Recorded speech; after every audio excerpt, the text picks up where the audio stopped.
Initialement prévu pour un pré-dialogue au cours duquel le gouvernement devrait répondre aux conditions qui lui ont été posées par les mouvements politico-militaires et alliés en vue de leur participation au dialogue national inclusif et souverain, la rencontre a évolué en négociation de paix. Au cours des rencontres précédentes, avec le comité technique, chaque mouvement de l'opposition politico-militaire avait posé un certain nombre de conditions préalables en vue de participer au DENIS. Conditions de nature à établir un climat de confiance entre le gouvernement et l'opposition armée afin de sortir le pays de la crise qui perdure depuis 3 décennies. Les délégations ont fait preuve de hauteur de vue pour permettre à la médiation qatari de rapprocher les positions et d'aboutir à un accord de paix. Parmi les décisions phares de cet accord, des mesures visant à restaurer la confiance, la paix, la cohésion nationale et la sécurité. Il s'agit de la cessation complète et définitive des hostilités, du processus de désarmement, démobilisation et réinsertion. Le gouvernement de transition et les mouvements politico-militaires proclament un cessez-le-feu général qui entre en vigueur dès la signature de l'accord de paix de Doha, ainsi que le renoncement concomitant à l'incitation à la haine et à toutes les formes d'hostilité de quelque nature que ce soit.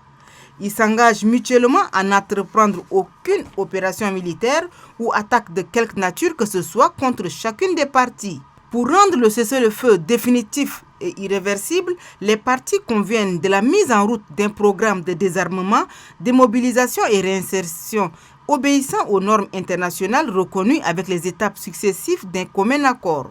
Concernant la première étape, les mouvements politico-militaires commenceront, pour compter de la date de la signature de l'accord, à soumettre les listes de leurs combattants à l'effet de leur recensement biométrique au comité de concertation et de suivi de mise en œuvre de l'accord de Doha.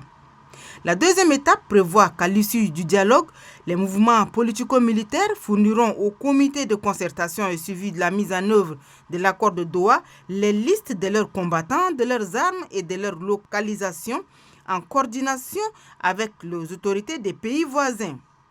Les parties conviennent de la création d'une commission nationale chargée de la mise en œuvre du programme placé sous l'autorité du comité de concertation de l'accord de Doha, comprenant des représentants des mouvements politico-militaires signataires de l'accord dont les combattants sont identifiés et recensés.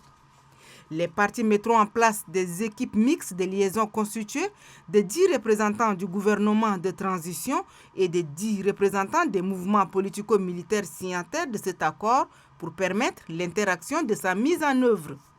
Le gouvernement de transition promet aux responsables et membres des mouvements politico-militaires l'adoption et l'application d'une loi d'amnistie pour toutes les condamnations liées à leur participation aux rébellions et ou aux atteintes de la sûreté de l'État sans préjudice des infractions relevant du droit commun. La restitution aux membres politico-militaires concernés ou à leurs ayants droit des biens saisis ou confisqués par l'État au titre des condamnations judiciaires subventionnées ainsi que l'évacuation des immeubles appartenant aux membres des mouvements politico-militaires ou aux exilés politiques.